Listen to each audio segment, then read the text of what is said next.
Kenapa hal ini sering terasa mudah di awal, tapi sulit bertahan sampai hasilnya terlihat? Pernahkah Anda merasa terjebak dalam paradoks ketika membaca berita ekonomi global di mana satu sisi menyatakan Amerika Serikat sebagai mesin pertumbuhan dunia yang tak tergantikan sementara sisi lain berteriak tentang kehancuran akibat tumpukan utang publik yang mencapai triliunan dolar? Rasa bingung ini sangat wajar terutama bagi investor retail di Indonesia yang mencoba menavigasi portofolio di tengah kebisingan sinyal yang saling bertentangan antara kekuatan dolar dan neraca negara adidaya yang tanpa rapuh. Kita seringkali memproyeksikan ketakutan finansial pribadi kita ke level negara dengan membayangkan bahwa jika sebuah rumah tangga memiliki rasio utang terhadap pendapatan setinggi pemerintah Amerika maka keluarga tersebut pasti sudah bangkrut atau kehilangan rumah mereka.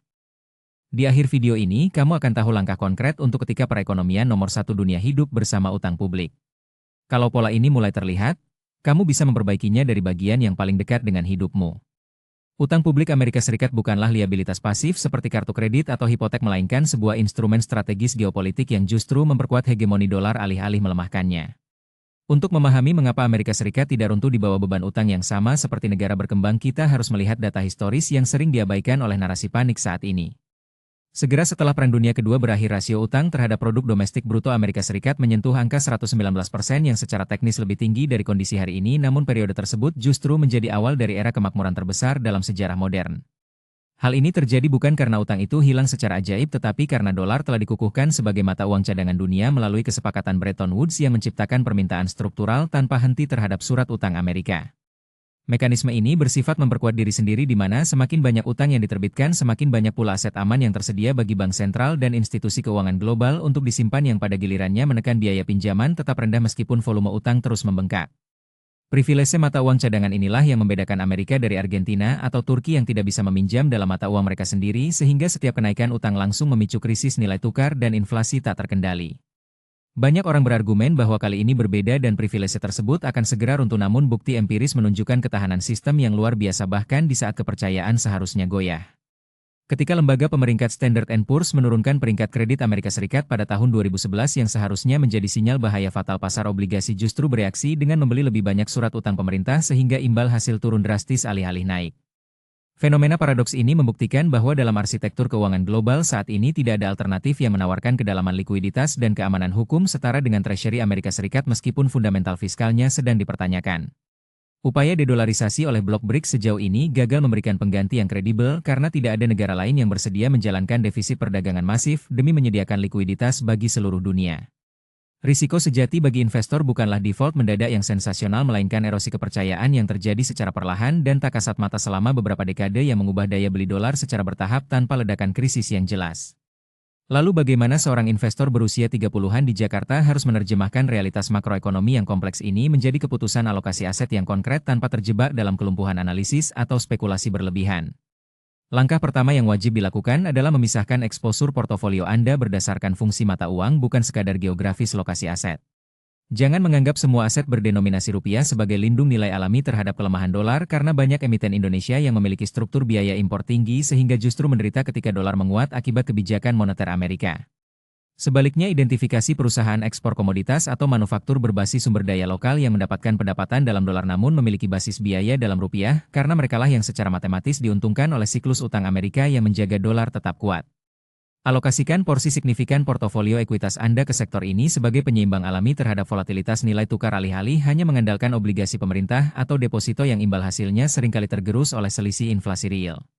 Langkah kedua adalah memanfaatkan kurva imbal hasil obligasi global sebagai indikator waktu masuk untuk aset berisiko di Indonesia alih-alih mengikuti sentimen berita harian yang reaktif. Ketika imbal hasil Treasury Amerika tenor 10 tahun naik tajam melampaui 4,5% itu biasanya menandakan pasar sedang menghargai risiko inflasi jangka panjang atau kelimpahan suplai utang baru yang merupakan sinyal untuk mengurangi durasi obligasi domestik dan meningkatkan porsi kas atau emas. Emas dalam konteks ini bukan sekadar aset spekulatif melainkan proksi likuid terhadap erosi kepercayaan institusional yang tidak terlihat di neraca bank sentral.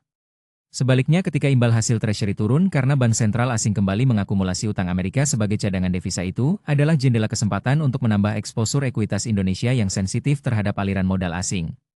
Disiplin membaca sinyal harga obligasi ini jauh lebih andal daripada mencoba menebak kapan politisi Washington akan mencapai kesepakatan plafon utang yang hampir selalu berakhir dengan kompromi menit terakhir tanpa dampak substansial pada kemampuan bayar negara. Langkah ketiga melibatkan diversifikasi ke aset nyata yang nilainya ditentukan oleh kelangkaan fisik dan utilitas industri bukan oleh janji pembayaran fiat dari pemerintah manapun. Dalam skenario di mana utang Amerika berfungsi sebagai fitur sistemik yang berkelanjutan, inflasi aset akan menjadi mekanisme penyesuaian utama alih-alih deflasi atau hiperinflasi mata uang. Ini berarti kepemilikan tanah produktif, infrastruktur energi, atau logam industri strategis menjadi komponen esensial portofolio yang melindungi kekayaan dari debasemen moneter jangka panjang. Hindari jebakan umum berupa pembelian properti residensial mewah di pusat kota yang harganya didorong oleh suku bunga murah dan spekulasi, karena aset jenis ini paling rentan terhadap koreksi ketika rezim suku bunga bergeser permanen ke tingkat yang lebih tinggi. Fokuslah pada aset yang menghasilkan arus kas operasional independen dari kebijakan moneter, karena itulah benteng pertahanan terbaik melawan ketidakpastian fiskal negara adidaya. Langkah keempat adalah membangun kerangka evaluasi kinerja portofolio yang mengukur keberhasilan dalam satuan daya beli real lintas mata uang, bukan nominal rupiah semata. Banyak investor Indonesia merasa kaya karena portofolionya naik 20% dalam setahun, padahal pada periode yang sama dolar menguat 15% dan inflasi domestik memakan 5%, sehingga keuntungan realnya nol atau bahkan negatif. Buatlah benchmark pribadi yang terdiri dari keranjang mata uang dan komoditas yang merefleksikan konsumsi dan aspirasi gaya hidup Anda sebenarnya, termasuk pendidikan luar negeri, teknologi impor, atau perjalanan internasional. Jika portofolio Anda konsisten mengalahkan benchmark daya beli ini selama 3-5 tahun, maka strategi Anda berhasil, terlepas dari apa yang terjadi pada headline utang Amerika Serikat. Evaluasi ini memaksa Anda untuk jujur pada diri sendiri dan mencegah ilusi kemajuan finansial yang diciptakan oleh depresiasi mata uang home bias. Risiko terbesar dalam menerapkan pendekatan ini bukanlah kesalahan perhitungan ekonomi, melainkan bias emosional yang membuat kita menjual posisi tepat ketika tesis investasi sedang diuji oleh volatilitas pasar jangka pendek. Ada godaan kuat untuk kembali ke narasi mainstream saat melihat harga aset berfluktuasi liar, terutama ketika media massa memberitakan ancaman krisis utang dengan judul-judul menakutkan. Cara mengoreksi jika langkah awal gagal adalah dengan melakukan postmortem tertulis yang membedakan antara kesalahan proses dan hasil yang buruk akibat faktor acak. Langkah berikutnya adalah memilih satu perubahan realistis yang bisa kamu jalankan lebih konsisten. Jangan pernah mengubah strategi hanya karena rasa sakit psikologis tanpa disertai perubahan fakta dasar yang mendasari keputusan awal. Sebagai penutup, renungan penting bagi kita semua adalah menyadari bahwa dunia keuangan tidak beroperasi berdasarkan moralitas keadilan atau logika akuntansi rumah tangga, melainkan berdasarkan dinamika kekuasaan, likuiditas, dan kepercayaan kolektif yang terus berevolusi. Memahami utang Amerika sebagai aset strategis bukan beban moral, tidak berarti kita menyetujui kebijakan fiskal mereka, melainkan mengakui realitas lapangan bermain tempat kita mencari nafkah dan membangun kekayaan. Pertanyaan yang patut Anda jawab dalam kolom komentar atau refleksi pribadi malam ini bukanlah apakah Amerika akan bangkrut besok pagi, tetapi apakah portofolio Anda saat ini sudah dirancang untuk bertahan dan berkembang dalam dunia di mana utang publik adalah fitur permanen arsitektur keuangan global. Bagikan perspektif Anda tentang bagaimana Anda menyesuaikan strategi investasi di tengah paradoks ini, karena diskusi yang matang dan berbasis data adalah cara terbaik kita untuk bersama-sama menavigasi ketidakpastian era baru ini. Di bagian 45, inti pembahasannya adalah mengenali pola, memutus kebiasaan yang paling mahal, lalu menjaga langkah kecil yang bisa bertahan. Di bagian 46, inti pembahasannya adalah mengenali pola, memutus kebiasaan yang paling mahal, lalu menjaga langkah kecil yang bisa bertahan. Di bagian 47, inti pembahasannya adalah mengenali pola, memutus kebiasaan yang paling mahal, lalu menjaga langkah kecil yang bisa bertahan.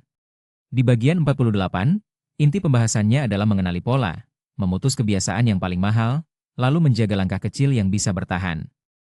Intinya, jalankan langkah kecil ini secara konsisten supaya hasilnya benar-benar terasa dan perubahanmu tidak berhenti di tengah jalan.